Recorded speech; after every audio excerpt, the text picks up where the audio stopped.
Non serve che ci ricordiamo, o se serve facciamolo, ma capirà, siamo d'accordo, i dati che riguardano le prestazioni economiche della Regione del Veneto e dell'Italia post-Covid, perché il rimbalzo dopo la pandemia lo hanno avuto tutti, così come il Veneto ha avuto una maggior flessione nei livelli di produttività durante la pandemia, perché essendoci più imprese, se blocchi tutto è ovvio che rallenta di più. Appena si sono tolte le restrizioni, l'economia veneta ha rimbalzato più degli altri.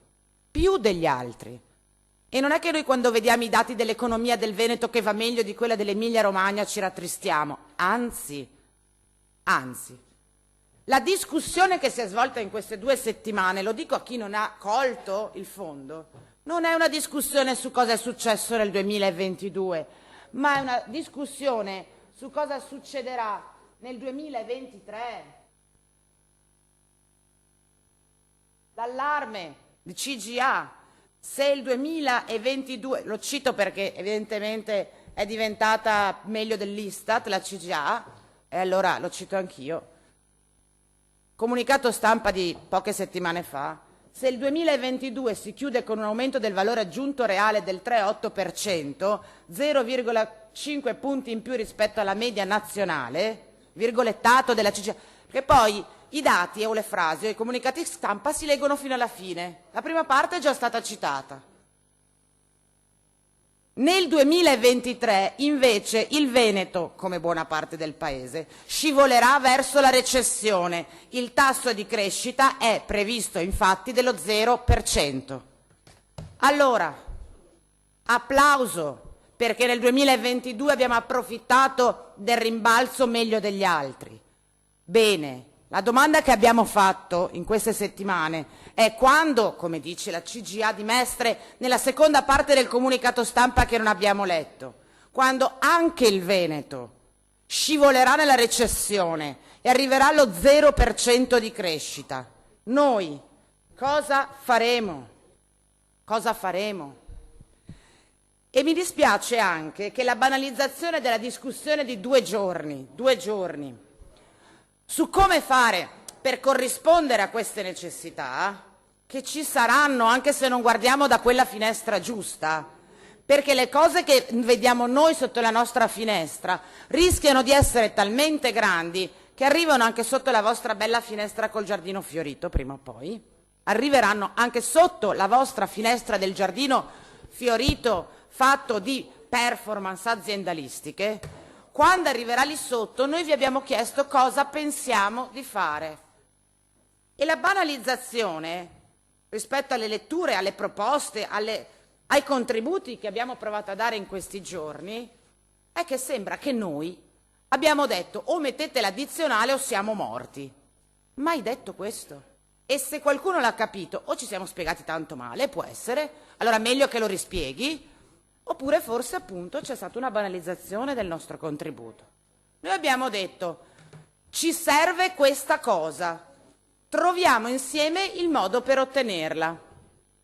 Abbiamo proposto, perché le proposte che facciamo sono anche costruite sulla base dello strumento che abbiamo a disposizione. Lo dico alla Presidenza perché lo sente il consigliere Soranzo. Perché se io il primo giorno sto parlando di discussione sulla legge di stabilità, che è la legge dove io devo inserire i provvedimenti che riguardano l'impianto fiscale, utilizzo quello strumento per dire proviamo la leva fiscale. Se il giorno dopo, e vi do un'idea, cosa ne dite dell'addizionale? E voi mi avete detto no, l'addizionale no. Noi vi abbiamo detto guardate che se anche non mettete le mani nelle tasche dei veneti che hanno più soldi, ma fate pagare spesso ai veneti che hanno meno soldi dei servizi più caramente, è come se surrettiziamente quelle mani in quelle tasche le mettete, solo che non potete scegliere in quali tasche, perché dipende dalle condizioni generali.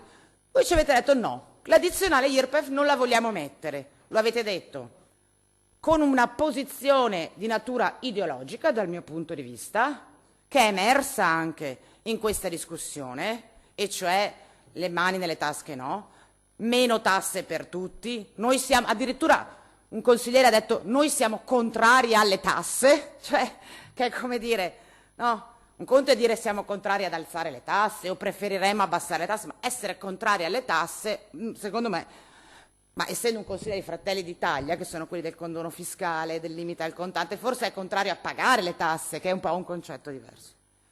Il punto non è non esiste nessuno al mondo che è favorevole alle tasse. Le assicuro, neanche la sinistra, neanche la sinistra.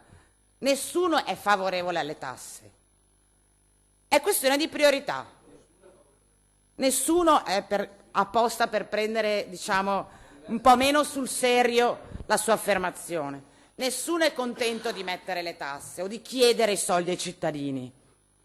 Del resto le tasse sono uno strumento, non sono un fine.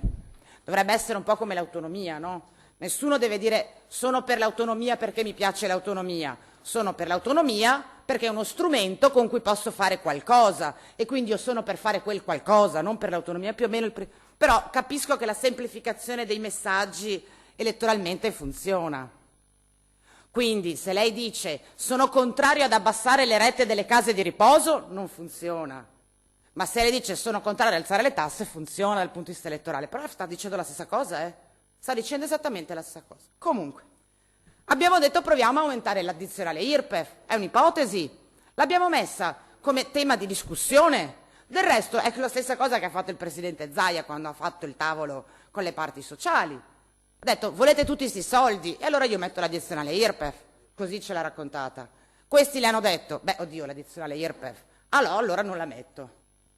Noi vi abbiamo fatto una proposta, avete detto no, l'addizionale IRPEF no. Va bene. Poi siamo andati al collegato alla legge di bilancio. E quindi nella discussione di ieri vi abbiamo detto, se ci servono più soldi e non volete aumentare le tasse, troviamo altri meccanismi per recuperare delle risorse. Per esempio, il ricorso al debito. Lei che è stato sindaco, consigliere Soranzo, se doveva fare un investimento, non potendo aumentare le tasse, faceva debito.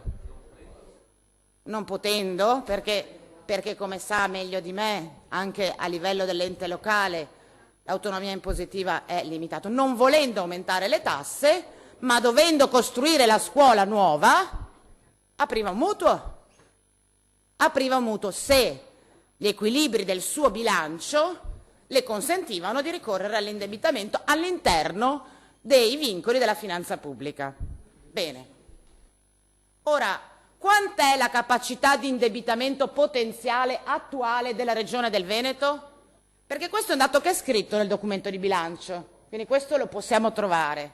Cioè, quanti soldi potremmo avere domani mattina compatibili con i nostri equilibri di bilancio per fare tutte le cose che ci siamo detti, una parte delle cose che ci siamo detti, il dissesto idrogeologico, pannelli fotovoltaici, edilizia abitativa, trasporto pubblico locale mezzi. Quanti soldi domani mattina potremmo avere?